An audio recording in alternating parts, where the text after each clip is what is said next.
Welcome to this Keystone recording of the AI for Leaders webinar that took place on Thursday, the 9th of October.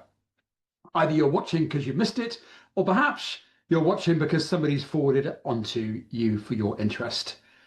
Prior to the webinar presentation, we asked the people in the room, of which there were more than 30, what are the key takeaways that you're afraid of currently in terms of AI? And as part of that, how would you rate yourself out of 10 in terms of your AI competency? And also, how would you rate your business for AI adoption? And the numbers were pretty stark. In fact, as an average, it was about 50% in terms of competency and adoption, which means there's 50% there for the taking.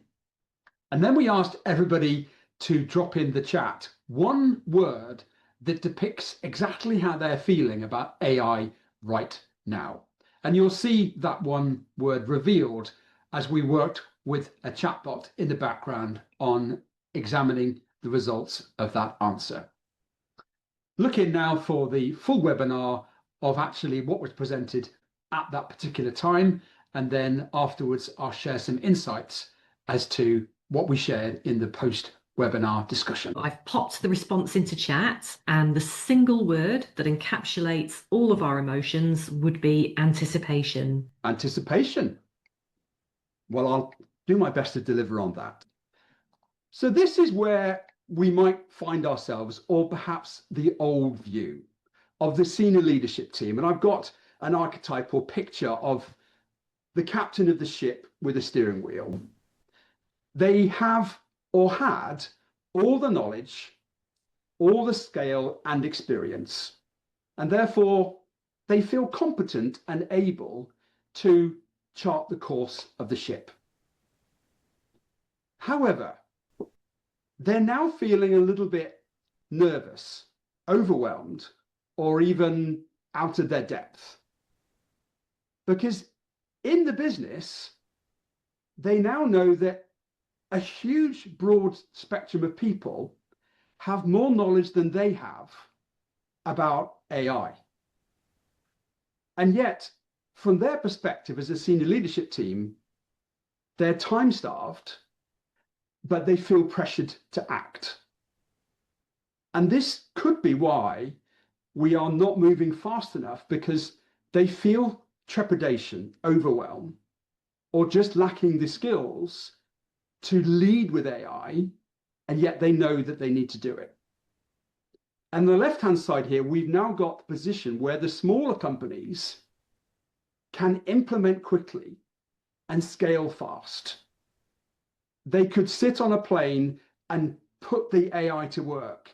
And by the time the plane sits down, it could have created a bot, an assistant, a project plan, an idea, and also a website or an app to make that idea come to fruition quickly.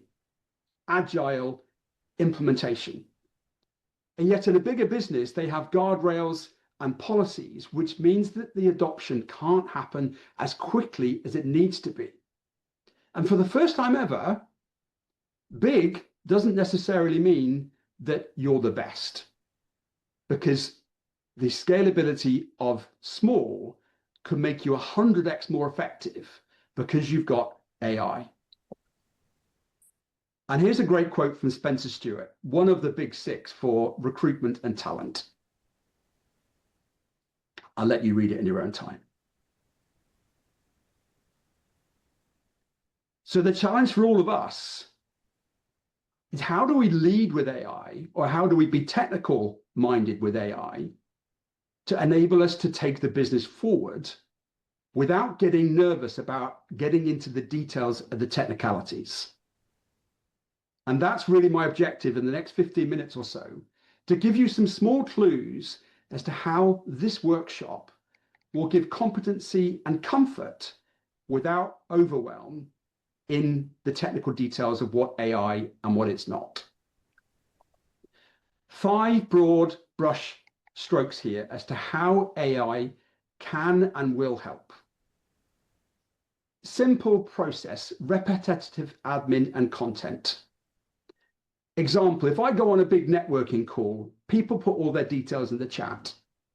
My AI assistant, it now takes the chat and I say to it, please, can you just look for the LinkedIn profiles of people in the chat, compare it to all the people that are currently in my LinkedIn network, and tell me only the people that I haven't connected with yet, and send an automated personalized message to those people. That prompt happens in seconds as soon as I give it the chat. It saves me probably 4 hours of work. It's an automated chat sequence that happens every time I give it the prompt. As a result, AI can amplify your ability to be productive on tasks that are important to you and outsource the things that could be inhibitors to progress. Data can be messy, data could have bias in it, and you can ask the data in AI to give you quick snapshots of exactly what it's seen, just like Esther's done. She's given all the chat words to the AI, and it's given that word immediately back to us. As a result, you can gain competitive advantage and broaden your horizons. So if your leaders think they're too busy to learn about AI, that's exactly why they should. Because busy in AI world doesn't mean effective. So what are the steps, Chris, that we can start to think about, even from this workshop now, this little taster? The first clarion call to you is step one, elevate AI from tech to strategy. We have got an IT manager with us today, and it's often the IT department that seem to have the responsibility for making AI adoption. My challenge is to make AI a boardroom issue, and it sits on every agenda. Every time we go through anything that we're talking about as a team, be it technical, R&D, leadership, how can AI help us with some of the challenges we've discussed today? And therefore, it is a function of finance, operations, customer service, revenue, people, investment. You call your function, and AI should be part of your strategic imperative. So you encourage your leaders and your team to assess, how can AI deliver strategic advantage? That's the first step. The second simple step you could do today is, how do we challenge the culture to give our people AI literacy, understanding what Gen AI is as opposed to machine learning and all the other coded words that we are given, and also how it can work with opportunity, limitations, and risks. Understand what the ethics of AI are, and how do we get AI to adapt our cultural norms. Load it with your vision, your values, your mission statements, and all the words that make your business unique to you, and allowing your AI to learn who you are and how it can work with you, not against you. And obviously, this workshop is talking about how we deal with that culture set to challenge the executive team head on, to not be fearful, but to embrace the opportunity. Because there are people right now and businesses right now that are already not just on the train, but they're already on the bullet train going at 300 kilometers an hour. And every day that you wait is a day that you're getting further and further away from your competitive advantage. And make them feel it's empowerment and not disruption. That's step number two, to really focus on cultural mindset shift. And then from there, start to create beacons of light, beacons of champions, little pilot projects, small working teams showing how AI can start to become a clear advantage. And once those pilot projects start to produce the benefits, and the senior leadership team can see, or even technical teams can feel the difference, that wheel is just going to build more and more momentum, simply because people support what they create. And if the leaders can enable all of their people to feel that AI is benefiting them, amplifying them, as opposed to disrupting them, what benefit can come from that. Those are 3 steps I would ask you to think about immediately from today. But you're thinking, well, how does this actually happen from a workshop?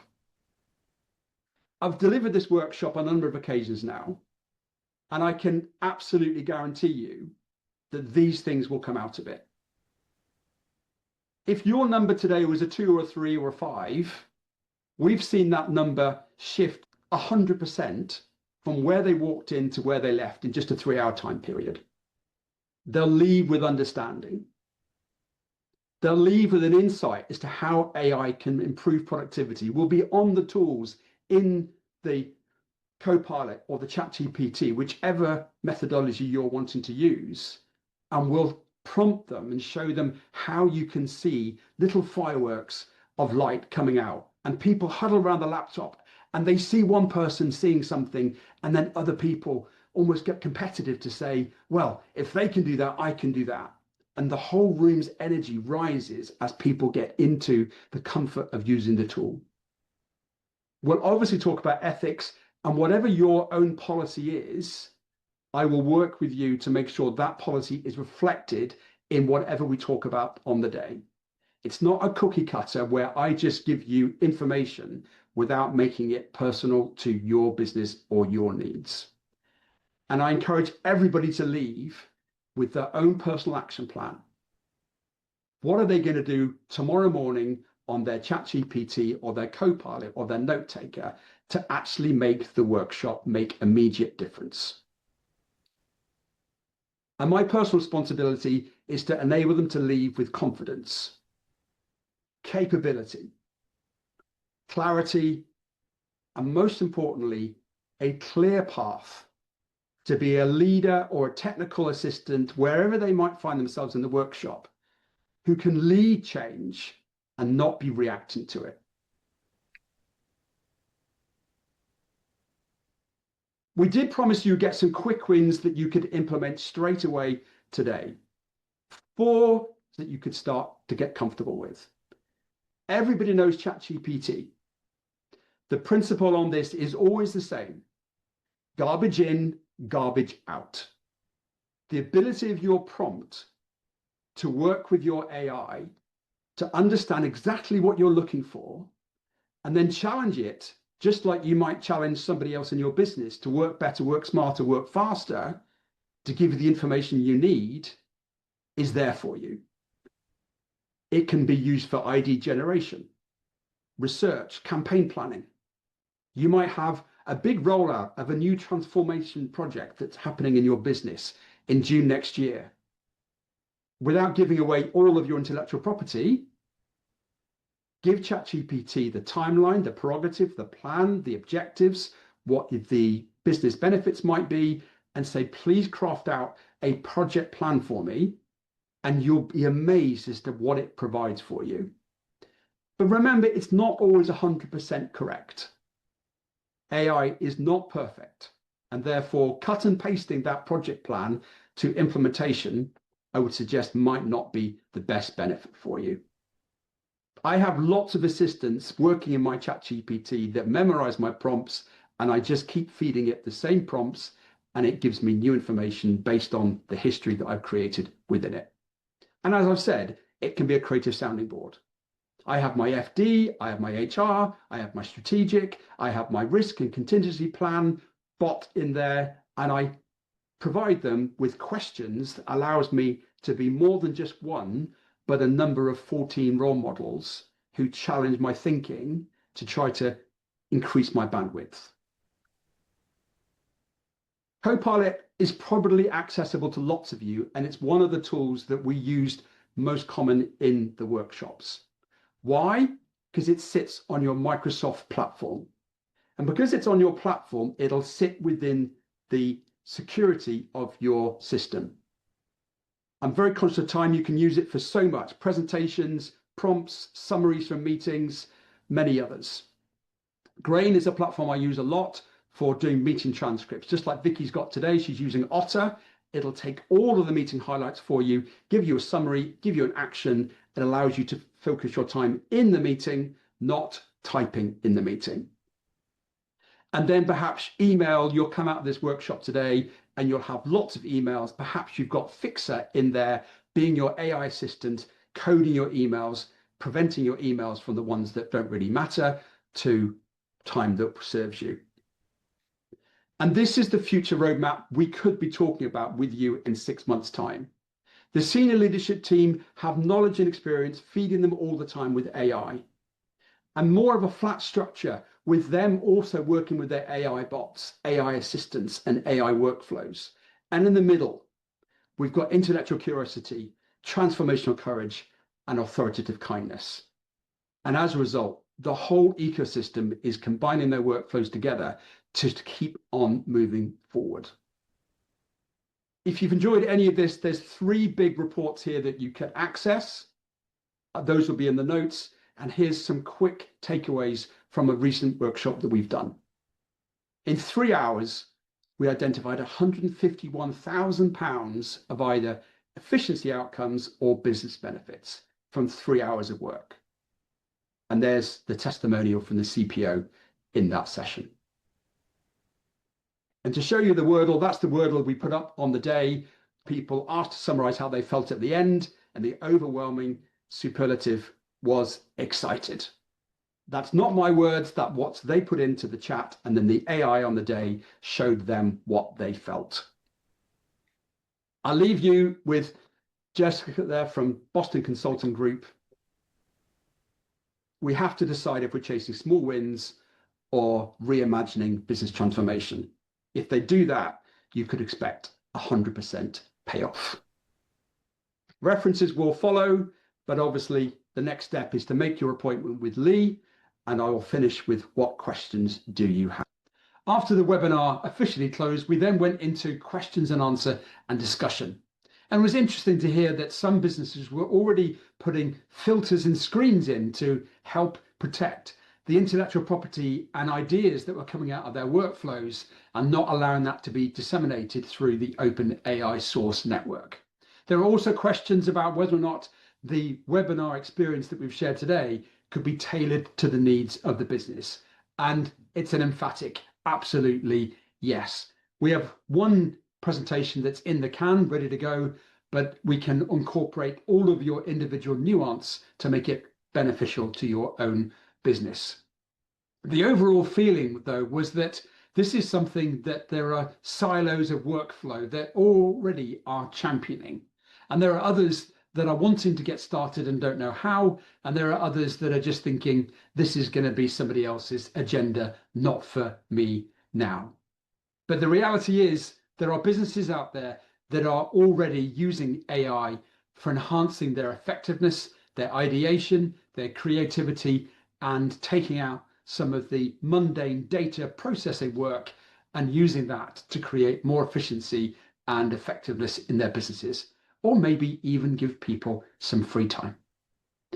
If you want to take the next step, Lee Baker's email is here, and he is looking forward to taking your call and perhaps booking in a discovery session with me to see how we can create an AI adoption strategy for your leaders or for other people in your team. Thanks for tuning in.